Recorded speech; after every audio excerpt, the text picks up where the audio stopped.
Hey everyone, welcome to StoryNerds. I am Hannah Davis. And I'm Jessica Kate. And today we have a very special episode. Guys, this is our handover episode because StoryNerds is going to live on. We announced a little while ago that Hannah and I are retiring as hosts, but we are so very glad that we have found the right people who are going to carry the podcast on into the next phase of its life. So this is our handover episode to talk about favorite books of 2020, to meet the new team, to talk about how it's going to look in the future, and to get excited about the new life the podcast is going to have. And Hannah and I gives us a chance to say thank you so much for listening for all this time, and we will see you again. Hopefully we'll be able to pop back as guests in the future. This won't be the end, but we'll just be stepping back from those regular duties and letting these guys take the podcast forward into new and awesome territory. So let's say a big welcome to the InspyRomance blog ladies who are taking the podcast on. It's going to have a slightly new name and lots of exciting things. So we have here with us today Elizabeth Maddrey, Valerie Comer, and Narelle Atkins. And Elizabeth, do you want to tell us who you guys are, what you're about, and what exciting things are going to happen with the podcast in the future? Sure. All right. So InspyRomance.com is a blog that has been around for 6 years, Valerie? Almost 7. Almost 7 years. We vacillate in number a little bit between 24 and 30 contemporary Christian romance authors, indie and trad combined. Depends on who's there right now. Right now we're 26 of us. And so we have a blog post every day of the week by a different author. It's a rotating schedule. And so there's a lot of fun opportunities to learn about new books, talk about your favorite tropes, book recommendations, all kinds of fun things over on the blog. And that's where we've been primarily for this last 7 years. And we've started branching out. Narelle does all our social media. So now we're on Instagram. And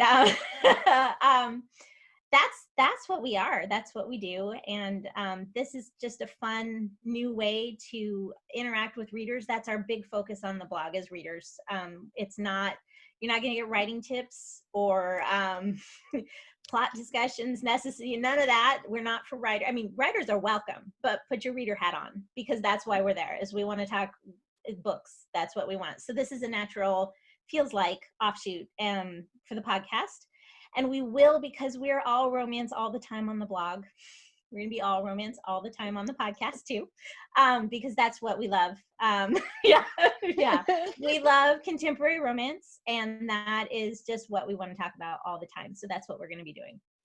So tell us, what is the new name that our listeners can expect? So it's StoryChats at InspyRomance. So there just a little tweak, but you'll see the glasses. We still got the purple. We still got the glasses. So we still love all things story. Yeah. All things story. All things story. Absolutely. But yeah, the chat is going to be super fun. I'm really excited to see what you guys do and get into it too. I'm excited just to listen to you guys. So I am so excited to turn this over. Can you tell us really quick, what are 2 things, there's my hands one too, 2 things that you're most excited about? And each of you ladies, can you just tell me, what are your top 1 or 2 things just about taking this over? So for me, I think, one, it might be wrong, but I'm actually looking forward to being able to hang out with Narelle and Valerie on Zoom and just be goofy, because they're very fun, and our Facebook Messenger is always hilarious and full, because we're the primary admin team for the blog. And so we have this huge Facebook Messenger. Sometimes I wake up and I'm like, oh, Narelle was busy last night.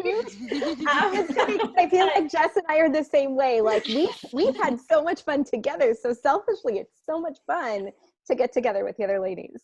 So I'm looking forward to that. And then I'm also looking forward to getting a chance to interact more one-on-one with the ladies who blog at InspyRomance because we'll be having them on. I mean, we have a little built-in pool of guests already right there. So I think it'll be fun to get to know them one-on-one a little bit more outside of the blog. Awesome. Those are my two. And what about you, Valerie? I think it's going to be fun to do this on YouTube as well as on podcasts. I'm really looking forward to that. I've been dabbling with Facebook Live for the last couple months. Another exciting development, you guys. This is going to be awesome. It just seems like a lot of podcasts are doing that these days, that they're going, well, here's the podcast, or you can watch it on YouTube. And it just seems like a really great opportunity to bump over to there and see if we can collect some viewers as well as listeners. And I just have to kind of go with what Beth said there too. I mean, we have so much fun in our admin chat all the time that it will be really a pleasure to get together regularly on Zoom, and I think it'll be fun. Yeah, absolutely. That really is one of the biggest benefits of podcasting, is the friendships that we've gotten to develop. It's been so awesome. And Narelle, I'm so excited that there will be continued Australian representation. Yay! In this podcast. That is awesome. Yes, well, if you are hoping to lose the Aussie accent, it's not going anywhere. I'll be here talking. I don't know why anyone would ever want to not hear an Aussie accent. I'm sorry. Half the although reason my why accent's slightly different to Jess. Accent. Yes. Well, I love Jess for more than just her accent, but it's a good part of it. But it doesn't hurt. Yeah. Well, I think, yeah, it's going to be really good because you've got Elizabeth's in the States and Valerie's in Canada and I'm in Australia. So we kind of cover the whole world, which is really nice, like you guys did. And for the same reasons as Elizabeth and Valerie have already said, it's just a great chance for us to chat and to get to know some of the authors in our blogging group that we may not have a lot of time to sort of chat with because everyone's so busy, and just to reach our readers and give our readers a chance to see us and hear us and interact with us. We're used to the daily blog posts going out, but this time they can actually hear us on a podcast or watch us on YouTube, and it's just a different way for us to interact and get to know our readers, and they get to know a bit about us as well. Absolutely. That's awesome. It will also be fun to have some guests that aren't InspyRomance bloggers as well. We'll definitely be pulling in others as well. We're not planning on just, curling inward completely, but there will be lots of opportunities for our bloggers as well as bringing in others. So. That's so exciting. And there will be lots and lots of opportunities because aren't you guys going weekly? Yes, that's the plan. Yeah, that is the plan. I heard. A half an hour weekly. That is exciting. Twice as much podcasting, folks. Yes. So for today's episode, we've kind of wanted to do something as a wrap up of StoryNerds, but also introducing you guys to StoryChats. So we've kind of had our program this week will include parts of what Jess and I love to do, which is nerd out over books, talking about what we love. So like Jess mentioned earlier, we're going to be talking about our favorite books of 2020. So we're going to have to try to go faster than what we usually do, which is going to be impossible, I know. But that's what we're going to attempt to do. And then these wonderful ladies are going to start bringing in some of their things that they've brought to the table, and I'll let them explain that when we get to that point. But let's just jump right in really quick. Give the story nerds one last time to hear all about our favorite books of 2020. So Jess, kick us off. This is one, like I've heard some people say when we've talked about favorite books of 2020, people go, oh, how can you choose? I'm sorry, I have a clear head and shoulders winner above the rest. This book I love. It's going down as like second favorite. Everybody knows The Hating Game is my favorite of all time. This is number 2, folks. You Deserve Each Other by Sarah Hogle. Very on brand for me. You can tell straight off the bat this is love-hate romantic comedy. But this one has such a fascinating twist because this is about an engaged couple. These two are already together, but their relationship is not going well. And and basically they've been driving each other nuts, and our heroine realizes that her fiance, he has a very overbearing family, particularly his mother, and they're planning this big wedding that she's lost all control of, and the mother's controlling it all. And she realizes that he's such a golden boy. If he calls off the wedding, he'll be the bad guy. But if he makes her so miserable that she calls off the wedding, she's the scapegoat. He gets to continue his golden boy status. And when this knowledge clicks in her mind, she launches an all-out warfare to try and make him so miserable that he will have to be the one to call off the engagement, and she will get to claim the apartment and all different things. And so begins a very fun journey of them torturing each other. But what she doesn't realize is actually it wasn't, not to spoil too much, but you learn this pretty quickly, that wasn't really his intention. And he soon kind of realizes that she's kind of cracked and given up on them, and he decides he needs to take drastic action because he actually wants to save the relationship.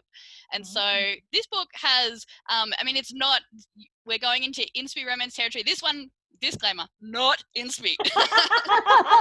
Not. There is adult content, but use your discernment. I love it. It's so much fun. It has some great messages about communication in relationships, and how even people who can be great together, if they get slack in different areas of communication and their relationship and appreciate each other, then things can turn bad very quickly. And so there's some great things in there about them learning how to operate as a couple, but it's also just hilarious, like them torturing each other. And I love the author's description. Like, she is, I'm going to bring up a little sentence here in the book because she just cracks me up the way she's describing things. The whole book is from our heroine's point of view. And here at the start of chapter 5, she's describing, they have these torturous Sunday lunches with his family. And this is the first one that she's going to, where she's allowing herself to not try and please the family, but instead this time she's going to purposely aggravate the heck out of them.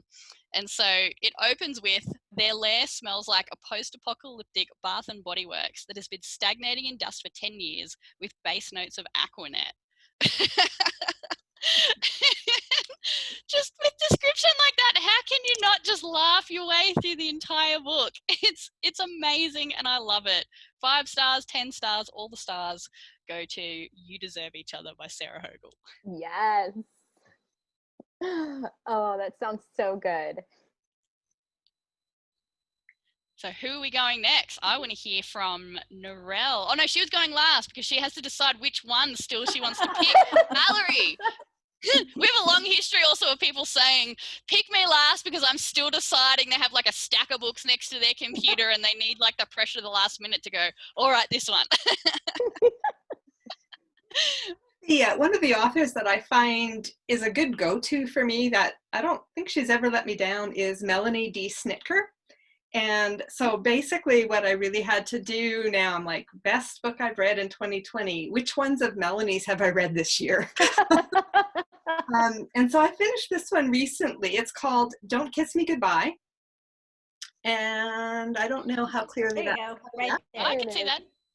But it reminded me a little bit of what you're saying there. A couple that are together at the beginning, that they just, but they're not communicating at all. So this is what Beth calls not a romance, because they're married, but they're separated for a month. They've been married for like 6 months and now they're separated, and they're just from such different places. And he's got this big, strong family, and her mother is always cutting down her and her husband.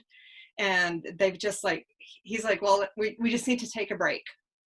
But she sees that as the divorce papers are coming any minute. And then it kicks off with the fact that they had agreed to go together on a cruise for his grandparents' 60th anniversary. And his family doesn't know they're separated. And she's never been on a cruise, and she was really looking forward to this cruise. So can they survive this 4 days? This whole story takes place in 4 days. 5, I guess, because it starts right before. And how can they survive it, and how can they like figure out what the other person really is saying inside. Melanie pulls these off well. I think one that I read last year that I really liked is called I Still Do. And they were divorced, and then it's a reunion romance. But I don't know. I think that's a hard one to pull off, but she does a really good job.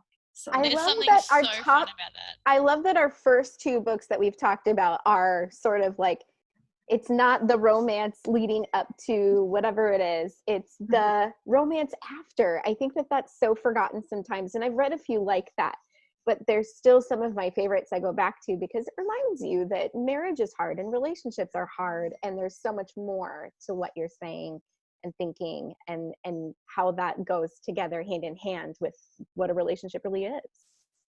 some of those really slide quickly into women's fiction. Instead of romance. They can. Yeah, they can. But No, I feel like I've read some romances like that. Yeah. Yeah, if it's all her issues or all his issues and that. But yeah, this one really does tick the romance boxes as well. So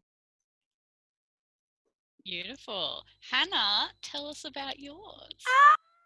I knew me already. Shoot. Okay.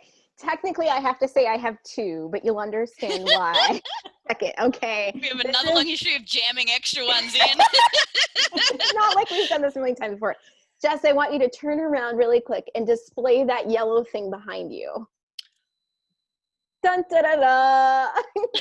This is A Girl's Guide to the Outback by our one and only Jess, which debuted in January.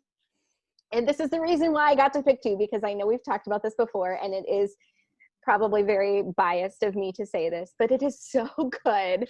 There were so many moments that just hit my funny bone first and hit my like right deep in the heart other moments. And I think that that's to me what makes a really good book is I really want to laugh and I really want to cry. And she did both of those so well. And I know she's probably like, Hannah, stop talking about me, but I don't care because I'm going to talk about her anyway.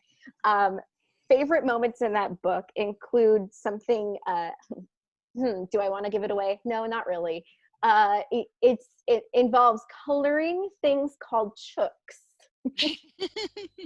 And if you're not Australian, you don't really know what a chook is until you get to that chapter. And if you are Australian or don't know or just want to look it up, you can look it up. But it made me howl in laughter. It was one, I still remember that moment in the book so clearly. It's one of my favorite moments. Another thing that I just really loved, her characters are so deep. Like they have such wounds, but such caring love for each other. And I was so impressed with how she wrote her main characters to really like feed off of each other and encourage each other in different ways. And that was something that I think it's so real, I think, in a lot of relationships. And I think it's also important in a lot of relationships too. So, and of course, as usual, the big thing for me with Christian fiction is every time I want to read a book in Christian fiction, I want to feel like I'm learning something about God and God's love. And I feel like that was accomplished through this book. And it was just so well done. So, okay, I've spent my few minutes talking about Jess. I can be done now. It really was one of my favorite reads of this year. The other one I will bring up, just because if Jess doesn't count, which I'm counting it, but if Jess doesn't count, then I have to bring up this romantic suspense. I'm going to say romantic suspense because I'm trying to emphasize the romance in this book. This is The Crushing Depth by Dani Petrie. She's become a staple in the romantic suspense genre within the CBA over the last, it's been probably 10 years, 10, 15 now. I love Dani. She's amazing. She is such a phenomenal writer. I can't get over her stuff. Every time I read it, I just, the problem with this one is I bought it in a time where I was super busy and I had to put it away for a couple of weeks. And then finally I was like, I'm just going to read it on vacation. But then a couple of weeks went by, I'm like, I can't wait. So I have had to like slowly sift through. And I'm actually away at my parents' this weekend. I had a family event I needed to be back here for a family emergency. And I gave my mom a book to read. And literally it's been, let's see, within 12 hours of giving it to her, she has made it at least halfway through. So I'm a little bit mad that first of all, she's such a fast reader compared to me. Second of all, she just speeds right through it. But it is Dani's book follows some of her characters from her previous book. This is book number 2 in this series. And this one's about Rissy and Mason. And Rissy kind of has this really, and Mason both kind of have this really sad backstory growing up in the foster care system, and they each kind of have really deep wounds. I think that's what makes their relationship so unique. And I love the fact that she also included a relationship or another person who's interested in Rissy, and Rissy's not interested in him. And I was like, that's so real life. And I feel like that's so important to tell those stories too, because it's like, that's me sometimes. That's me a lot of times, actually. But I love the fact that he's included. I love the fact that he kind of has his own story, and I can't wait to see what his story will be. This one, to me, was more mystery than it was suspense. Like, I think there's a lot of suspenseful elements in it, but I feel like it was a lot more mystery. And I love a good mystery too, so it was really good. The one thing I will say I didn't appreciate, which I can still say I liked but didn't appreciate, is a moment with a particular kind of spider that I particularly don't like because they're deadly. They are black with red on them, and I have some negative experiences with those spiders, and so she included a moment with those, and I'm like, no, I'm out. I don't do well with spiders anyway. That was a little much for me, but that's just because I honestly have a very big phobia of spiders, particularly that kind of spiders. I will say, when I lived in California, we had some near our garage, and I used to get dressed up in what I called my my makeshift hazmat suit. I would dress up in, like, every inch of me would be covered with the exception of like a little hole in my face. So I didn't get bit, but I was very terrified of it. But it's such a great read. Dani kills it, knocks it out of the park, 2020. So there we go. We're gonna go to Elizabeth. Tell us your 2020. See, I'm totally cheating, too, because I don't just have 2. I have like a whole series. So I'm gonna choose. This is book 1, which I don't know that I can get my light to. Oh, there we go. Kimberly Ray Jordan's New Hope Falls series. So the first book is A Love So Real. And I could call A Love So Real my favorite because it kicks off the series, but the whole series has been amazing. She just released a Christmas, I think it was a full-length book, actually, that's like number 4.5 in the series. But she has this perfect small town. And that's one of the things that I loved about it, is the creation of the town that she has. New Hope Falls is perfect. It's got all the nasty people of the small town, like you'd expect. It's got all the grandma people of the small town that you'd expect. They've got a little cafe, enormous cafe, where they go and they meet up and they have good food. There's a lot of tourism is part of the town, so you get people coming in and out. And there's this underlying mystery as well that's kind of fun. It's not romantic suspense, but the hero of this first book is suspected of having murdered his high school girlfriend, even though there's no evidence of it whatsoever, and he insists that he's not, and he's a good guy. So I know, we know for sure he didn't. She probably ran off, but there are enough people in the town who are suspicious of him that they keep reopening the case, and it gets media coverage, and it kind of is trying to ruin his life. So, it's just a little thread in each book where, this has come up again, or it's still on the scene from the last time it came up. So it's kind of fun. And now we're far enough along that we're starting to see weddings from the previous couples showing up in the new books. And that's fun. That's the other thing that I really love, is Kimberly does a fabulous job with tight-knit groups of friends. So it's not all siblings, but you have some siblings, but you also have groups of friends, and they expand to include the new people who come. She does a really good job with her town building and characters. So that's my go-to this year favorite. That's awesome. All right, Narelle, It's time. It's time to choose. Crunch time. Pressure. Well, I'll be honest. I'm one of those readers, and my favorite book is usually the last book I've read, because if I get past the first chapter and if I'm drawn into that story world that I don't want to leave, then that sort of hangs around in my mind. So the last book I have just read, which hasn't been released yet, don't know if you can see that, Yes. is Restoring Fairhaven by Carolyn Miller. So this is really exciting because this is Carolyn's first contemporary Christian romance. So she's known for her Regency stories, and it's set on an island off the Carolinas in the US. And I haven't actually been to the east coast of the US. I think the furthest east I've got is Indianapolis. So it was pretty exciting to read that setting and just to see her lovely author's voice that I really enjoy in her Regencies shining through in her contemporary as well. And her fans of her Regency romances will enjoy it, particularly the hero, who's British, and he's very British in a lot of ways. So it's got a kind of Beauty and the Beast fairy tale. It draws on some of the elements of that, and it was just a really fun story to read, and I'm looking forward to reading more of her contemporary books. And the other book that I've enjoyed, see, there's always got to be one more. I know. Well, Jessica's the only one who didn't cheat. Okay, this one is, if you can see that one there, that's Organised Backup by Meredith Rescue. So another Australian author. So it's all about Australia with me today. So Meredith's book, I really enjoy Meredith's books, and she's written in a few different genres, but she had a book, Falling for Maddie Grace, a couple of years ago that was about AFL. So if you're interested in AFL, go read that book.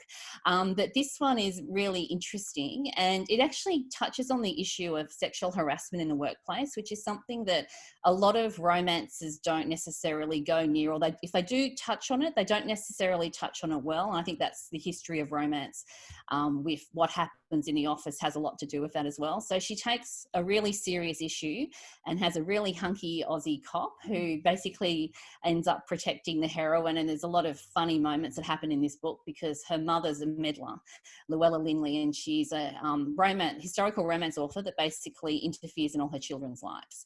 And so we get to meet her, and she's trying to match make, and all sorts of things happen. And then there's the creepy boss at work that heroine's trying to not get caught up with. So I really enjoyed that as well, as I said, because it actually sometimes romance can be light and fluffy, but this particular story, you can learn a lot from reading it as well.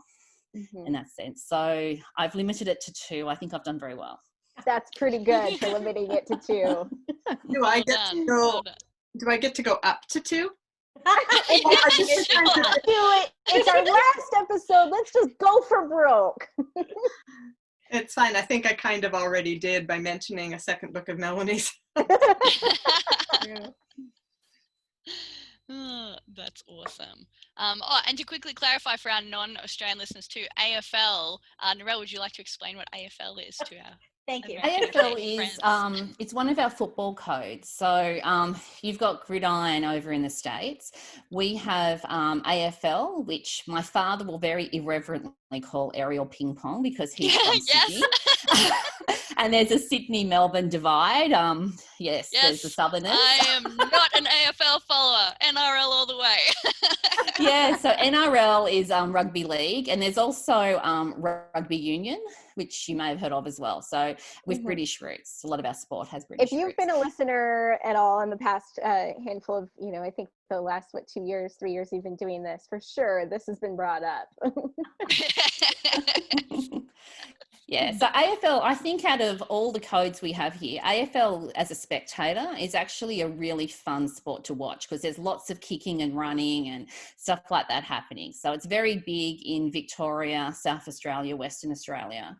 And I like AFL. That was the first, when I was at primary school, I'll tell you a story, where AFL was being introduced into the schools in Sydney. And as a girl, I was allowed to play, and I liked playing touch footy, but it was mainly a boys thing. So being able to do sport that was AFL at school was pretty cool. That is awesome. That is so cool. I think that's so cool. Yeah, I don't know if America is doing this, but Australia has introduced women's leagues for multiple football codes. There's now a women's state of origin, like with the NRL, and there's a W League in the AFL as well. So I don't know if that's like trending globally, but they're different to the men's leagues. Like they're shorter and there's less teams, but there's new leagues popping up. When you say football, do you mean what we call soccer? Or do you mean? No, we call soccer soccer. Okay. Yeah. I don't know. I know in England. American gridiron football, there are women's leagues, but they are not a part of the NFL or affiliated with the NFL. So they're often like minor leagues or just, those little tiny, I don't even know if you could consider it a minor league. I mean, no one pays attention to them ever. It's powder puff, basically, right? Well, it's is it even more than that? No, All I know is powder puff. It's full on tackle with pads, but no one, I don't know any of the team names, and I certainly don't know any of the league information. So, Canada, it's all hockey. Yeah. And so you said AFL, and I thought of the American Labor Union. It's the American Federated Labor Union. It's the AFL. That's what I sounds less fun. That's awesome. Let's go ahead and jump into what our listeners can continue to expect moving forward. So, Elizabeth, do you want to take it over now and just start making this thing yours? Sure. So, a lot of this is exactly what you should expect, because chatting with authors on topics and stories is exactly what we're going to be doing for sure. So that's not going to change. But we do want to add in for all of our guests that we have, we're going to do sort of a this and that kind of thing, just real fast. So on the spot, you have to choose, and Jessica and Hannah, I think, are we limiting it to them, or are we all doing it? I think we want to get to know you guys as well. Okay, all right, we're going to go around. These are the voices our listeners will be hearing. We're going to go around them all then, and we'll start though with Jessica. All right, so here we go. Cats or dogs? Dogs, definitely. Cats are snooty. All right, Hannah? Dogs as well. I think cats are mean and kind of annoying, and they poop in places inside the house that I don't want to take care of. I'd rather take care of it outside and not have to deal with it. Narelle, cats or dogs? Oh, well, my cats, I do like dogs, I do, but my cat has not tried to photobomb this chat we're having, which is amazing because you know what cats are like. But my cat, she's half cat, half dog, half kangaroo. And I say that because she was actually, she was an abandoned cat that was found near Government House in Yarralumla. I live in Canberra, the national capital, so she was right near where the Governor General's residence is. And there's lots of kangaroos there, and occasionally she has some very interesting herd kangaroo mannerisms that she'll come out with. So I think when she was a kitten, she was hopping around and following them. So she's... I want to meet this cat so bad. I don't even like cats, but this sounds like a cat like I could befriend. Okay. Well, my daughter has been nagging me to do YouTube, so eventually I'll do YouTube and I'll get my cat involved and you can meet this crazy cat. She's adorable. She's a tortoiseshell calico, a little bit of tabby in her, but she's got a bit of Siamese, I think, too, so she's very intelligent. Which I just want to see a cat do kangaroo things. Right. I just want to see a kangaroo. Valerie? Cats. Because they're snooty. Because they're snooty. Okay. No, we have 2 cats and a dog, and the cats are my buddies, and they have not either tried to crash this, which is amazing.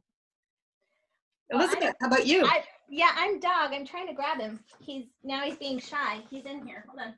Aww. What kind of dog? Oh, look at him. Is that a Scottish Terrier? Yes. So I'm glad I'm your favorite. Yes, he is my favorite.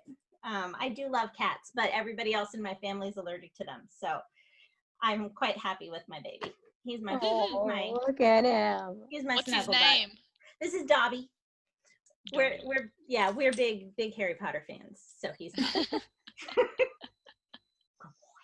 So all right. Next, this or that, caramel or strawberry? Mm. Ooh, it depends on what the thing is, probably. But overall, I'd probably say caramel. Okay, it's caramel, not caramel. No one in Australia, like in America, that seems to be a thing. In Australia, there is only one way. No other And way exists. my answer is caramel also. So. Caramel. Yes. Fine. And I'm with Jess all the way. It is caramel. No! As caramel. A caramello koala. Can't call it a That's caramel a brand koala. name, though. That's not like the name. Okay, whatever. Only I'm if not going to argue. I'm not going to win. It's fine. Whatever. Yeah, I was It's gonna say, I even would better call if it it's salted caramel. Yeah, caramel. Yes, the cafe underneath my workplace has salted caramel Thursdays, and oh my crap, it's good. Yum. Yeah. All right, No. Elizabeth. Caramel. Yeah. No Also. one else says it caramel? Come on. No, sorry. I really You am miss a alone in letter this. when you say caramel. There's Yeah. like an extra E or Lonely, something. I'm so lonely. I have All right. nobody. Okay, let's move on before I continue singing. All right, so now we got to go romance trope because romance. All right, love triangle or second chance? Second chance, definitely. Never been a love triangle person, really. And I like the history between them when it's second chance. Hannah's conflicted. I'm so conflicted. I don't. Here's the. I'm gonna love triangle. We're just gonna say love triangle. I do love a good Sweet Home Alabama. Probably one of my favorites. That is the best love triangle I've ever seen done. Yes, I think it depends on how well it's done and how well the other one's done. But we'll go love triangle. What were the Valerie. question again? Love triangle or second chance? Oh, I'll go second chance. I'm in the middle of writing one right now, and yeah, that's my favorite thing today. Okay, but Ross and Rachel's second chance too. Oh, they're all okay. We're just gonna move on. Narelle. Okay, well, second chance, except if the love triangle is done really, really well. And I'm thinking Patricia Beale, A Season to Dance, and Brandy Bruce. And I'm thinking, what was The Last Summer? They did love triangles really, really well. So if you can write it well, it'll hit my favorite book list, which is enormously long, as you already know. Yes. Usually second chances, unless it's exceptionally well written. Okay. Elizabeth. I'm totally second chance because I despise even well-written love triangles. Because to me, any man willing to participate in a love triangle does not have the best interests of the woman at heart. And so he should be seeking her happiness. And if her happiness is not him, then he needs to bow out gracefully. Can he do that in chapter 5 or something? I don't know. I don't love love triangles. They make me angry. I'll be sure to They're a controversial topic. They are. I know. Episode. I'm struggling with this right now.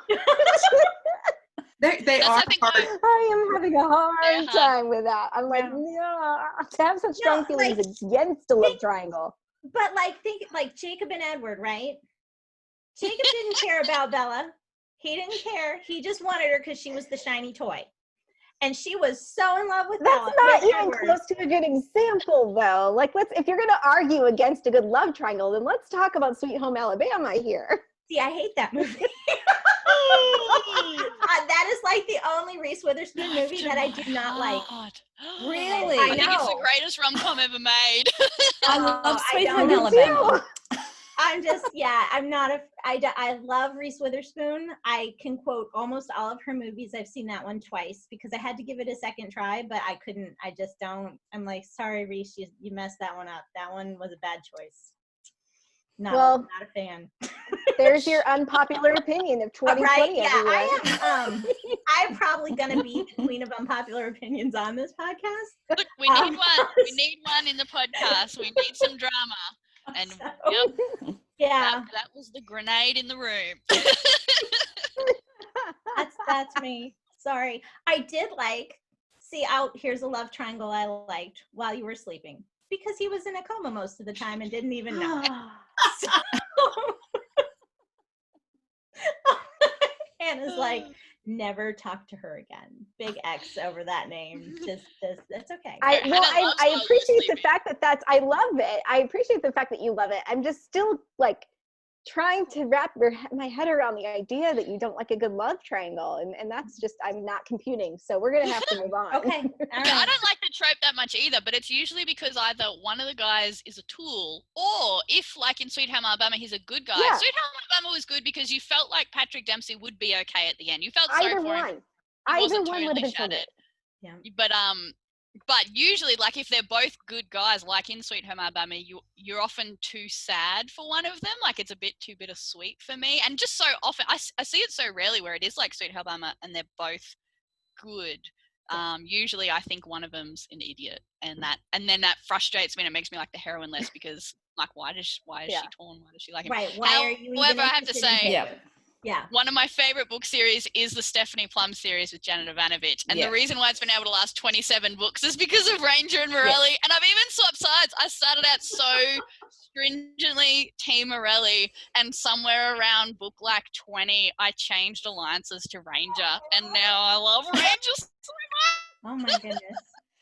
And didn't you And just that's love why- that last chapter where you never quite knew which man was in the room and you spent I 12 know! months trying to work out who One it in is? book 6, and you're like, which one is it? But I read them like all in one year, and so I just like raced to the library and got the next. I probably even had it stacked on my bedside table ready, and so I just like grabbed it and ripped it open and was like, which guy was it? But then that still doesn't tell you. I think part of the reason why I love love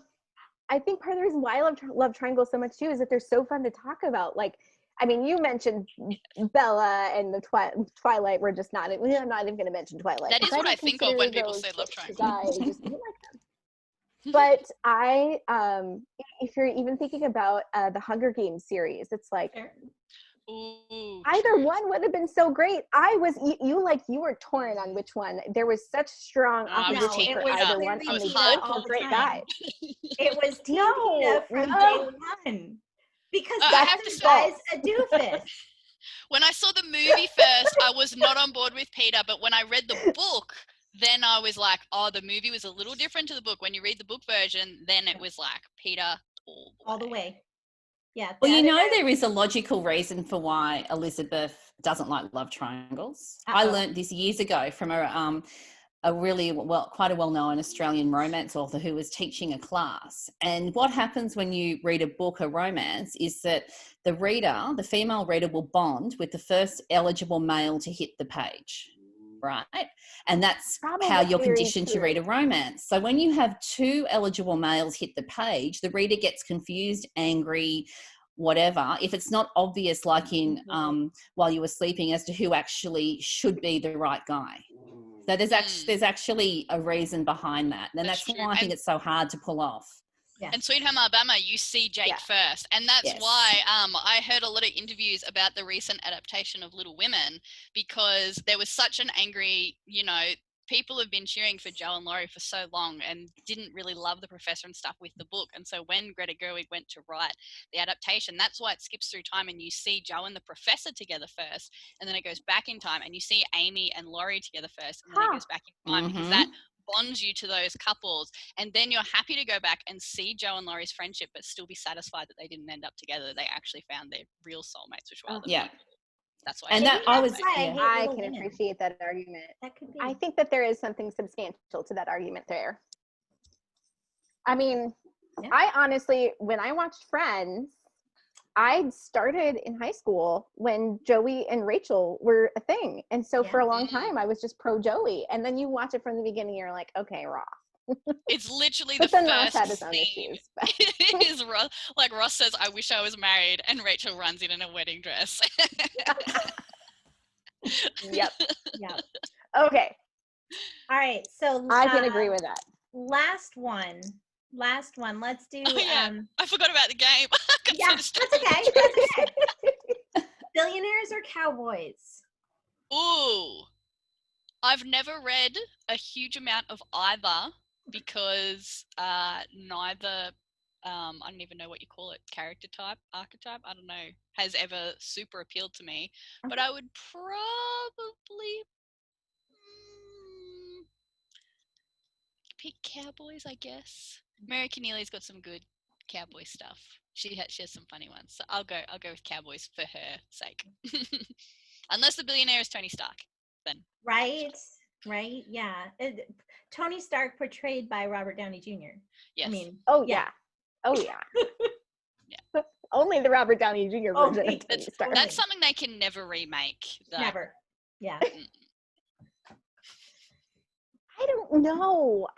Here's why. I think the first thought in my head is billionaires tend to be a little just it's so hard to imagine like a lifestyle with a billionaire that I could feel comfortable in. Like I just need a down home at earth guy, but I also don't really love the cowboy thing either. That's just not me. I need a just like a guy in the metro area. I don't know. But I think if I could choose a billionaire, as long as he had a good heart and used his money in good ways, I would be much more for that. But I still just don't think I could see myself as a cowboy unless it's like a young John Wayne. All right. Not Clint Eastwood, John Wayne. Well, I grew up with John Wayne. Okay. So right. my dad's a huge John Wayne fan, so I've watched so many of his movies. And I like his personality, just gruff and... See, he's sort of a young John Wayne there. We know what Valerie's answer is going to be. Yeah, we know Valerie's answer is cowboy. That doesn't appeal to me. I don't know. I would have to say billionaire if he has a good heart. Yeah. Plus, that means I could go on really cool vacations. So. Right. Right. All right. Moving on, Valerie. We know what your answer is going to be now. All about the cowboys. I do actually have quite a hard time with people who hoard money. So billionaires are not an instant love for me. And I've lived on a farm most of my life, which isn't nearly as romantic as a ranch, but whatever. I mean, in America, is the distinction between a farm and a ranch cropping or stock? Because in Australia, they're all farms. Yeah. Sort of, yes. Not really. And I'm in Canada, so, but I write in the US.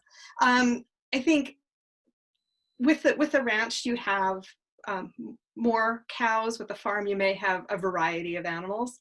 And then, of course, it's all about the horse. You have to ride horses. And a lot of farms won't even have a horse. I think that's the distinction for me. The ranch, to me, and maybe this is my distinctions, Jess and I have talked about this before. Her dad owns a farm. My grandpa owned a farm.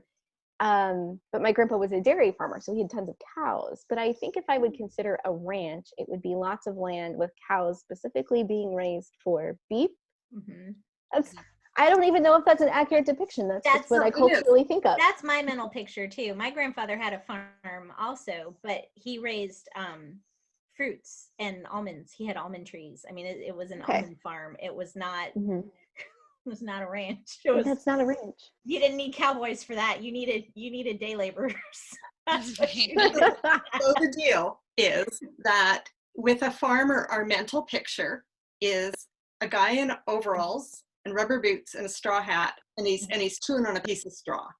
Yes. And honestly, it's not that hot looking. Right? That's true. It's funny though, because my grandpa wore like rancher clothing. He had the cowboy hat, the buckles, the boots. But this is the general depiction. The generalization. And with the cowboy, you've got the jeans and the boots and the hat. And it just it's pulls a more romantic vibe, like just straight up. I think the word ranch definitely sounds cooler than farm. Like it gives a cooler connotation. So farm is old MacDonald had a. Yeah, exactly.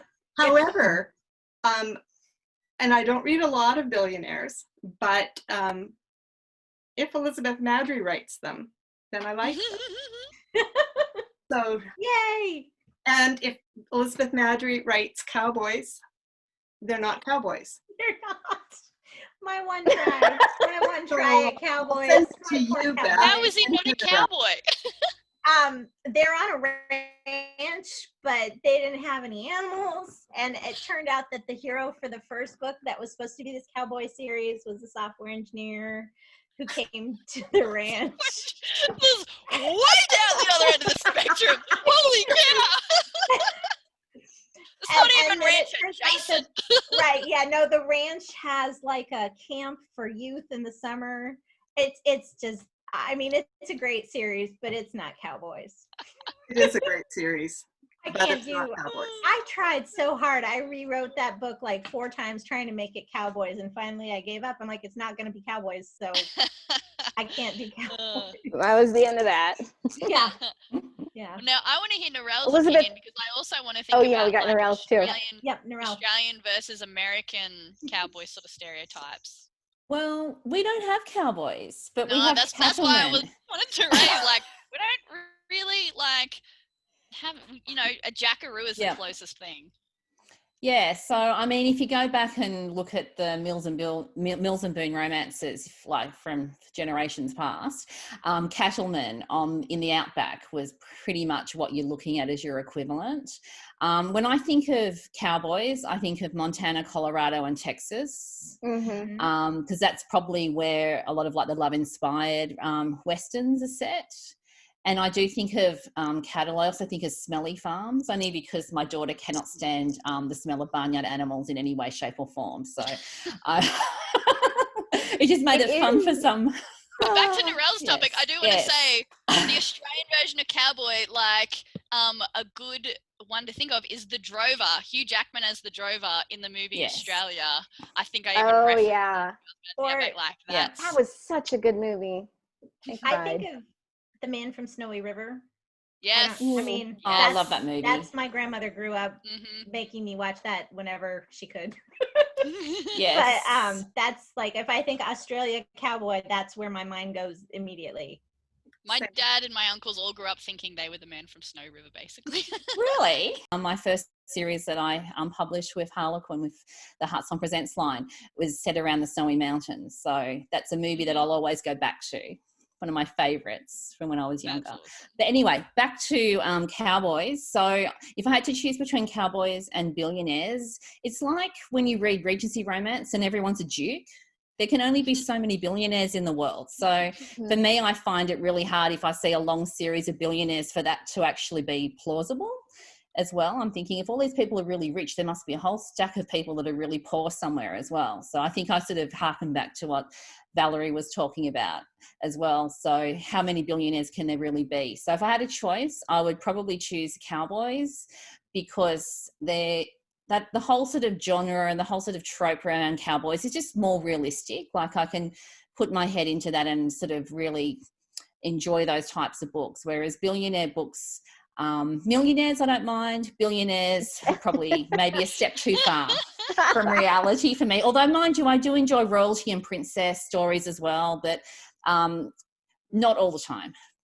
I just think it offers, I mean, I think the one pro to a billionaire is that it offers, like, I think that's the reason why like so many people love watching The Bachelor and The Bachelorette, is because you get to go off on these like really crazy grand adventures as a date that like no one would ever do in real life. I think that that's so fun. So you get that like a little bit of fantasy, like, oh, this is what it must be like to have a ton of money and do all these crazy things, like go to the moon for a date. I think that should be in a book somewhere. I want to read about that.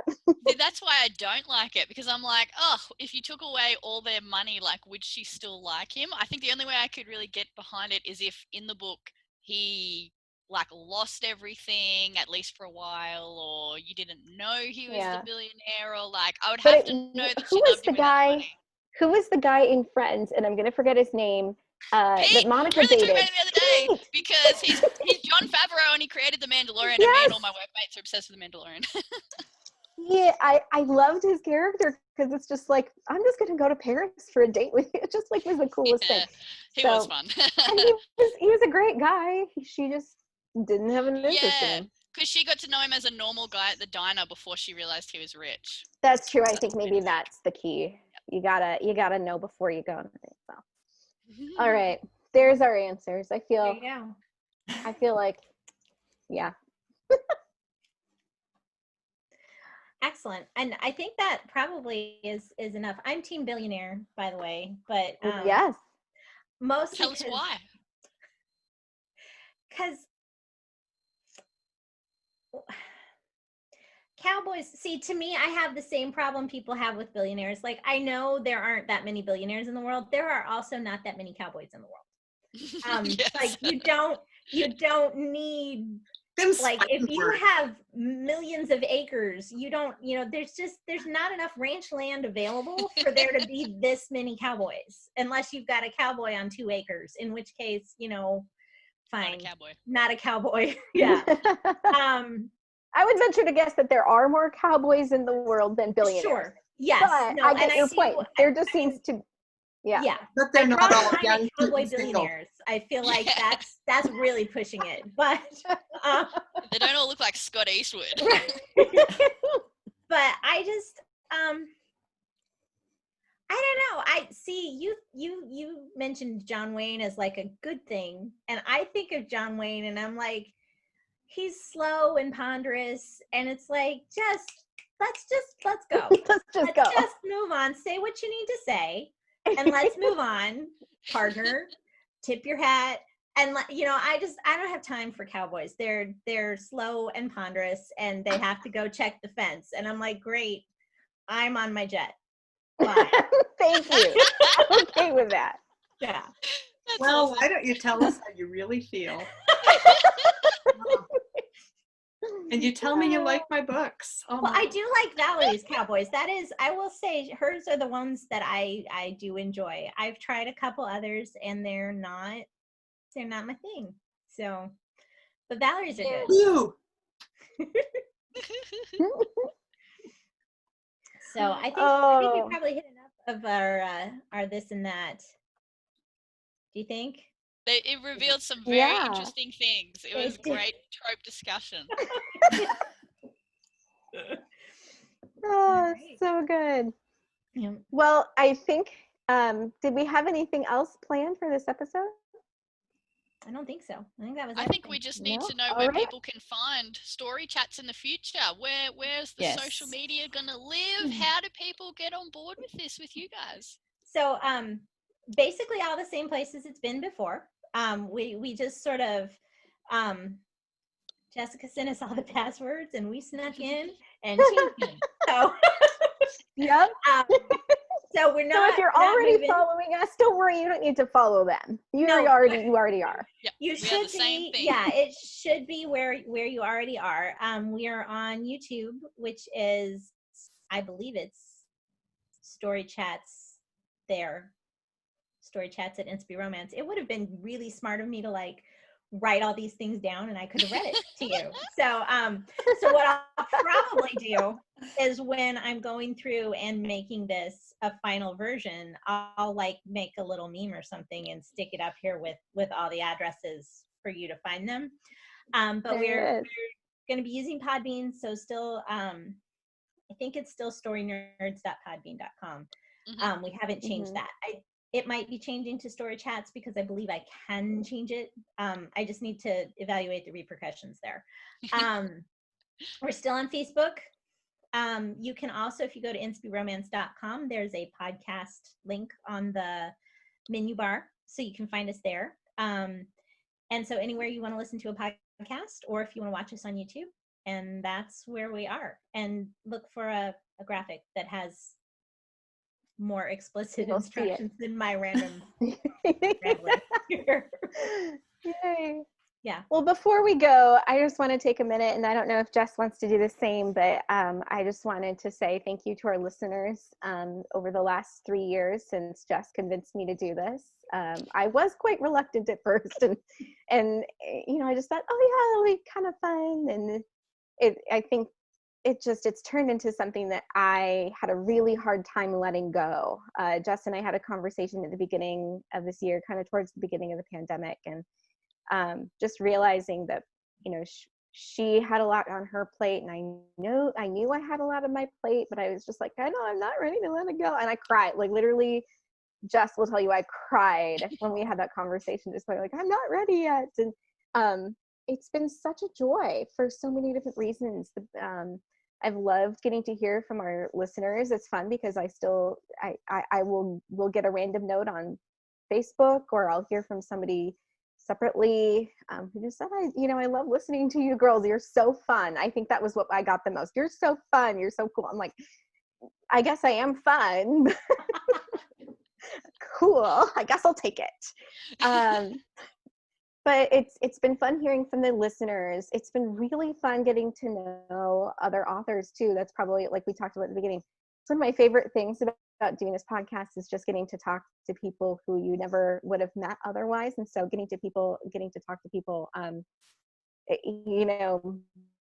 Melissa Tagg, who's one of my favorites, and Beth and Rachel, and I'm trying to come up with, I know I'm missing Robin.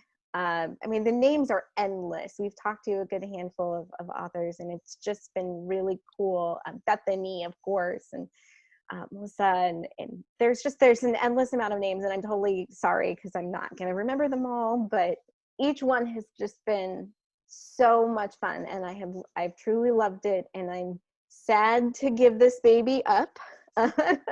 But I'm also really grateful it seems to be landing in hands that I just completely am excited to hear what you guys do with it. So Jess, did you have anything else you wanted to say? Yes, I want to say a big thank you to all our listeners over the last 3 years and all our guests.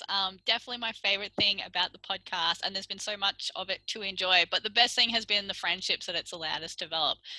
Me and Hannah, I appreciate the last 3 years so much. Yeah. It's been amazing. It's been so good. We've only been in the same half of the world twice in the last 3 years. Mm-hmm. We met at an ACFW conference pretty well 3 years ago. Yep. And we had one visit in the last 3 years, and this podcast has been our friendship would have continued, but the podcast has been so amazing. Yeah. As a way to keep connecting us on a regular basis, and I'm sure we're going to keep connecting now, especially that we've got our Marco Polo chat rocking. I know, we're going to be on there constantly.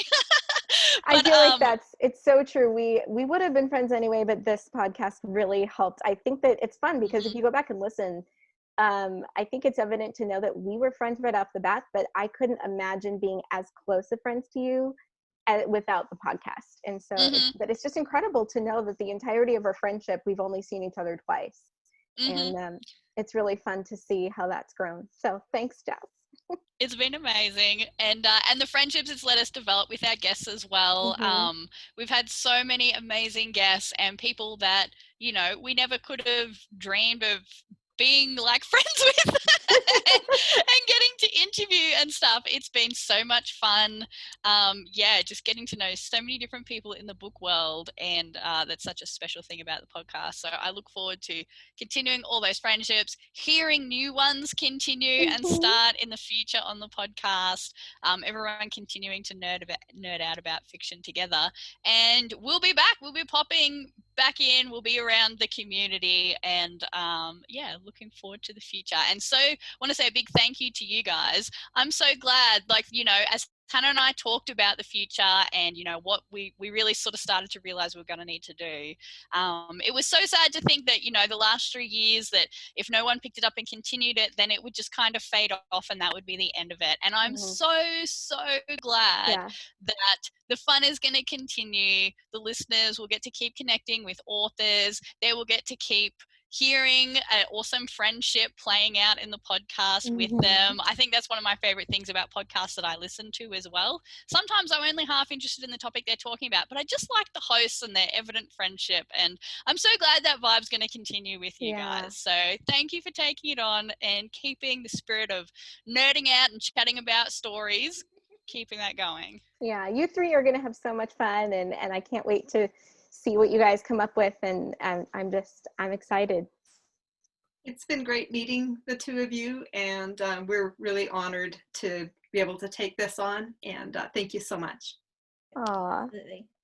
Yes, no, thank you. And it's great that all the material you have is going to be archived, and people can go back and see where we come from, and you'll have to come back and visit us. And we can chat again. Let us know when you need another co-host or somebody to talk to. We're here. Absolutely. Yeah, that would be fun. All right. Well, it is that time. I am going to close us off as Story Nerds one final time. This is Hannah signing off. Jess? Bye bye, everybody. Enjoy your nerding out and get ready for more fun story chats in the future. Bye bye. Bye, everybody. Bye, everyone. Bye. Bye. Hey everybody, Elizabeth Maddrey popping in real fast just to let you know the best way to find us. Go to InspyRomance.com/StoryChats. That's INSPY, InspyRomance.com/StoryChats. We'll have links to everywhere else you might want to join us right there on that page. Thanks guys. See you later.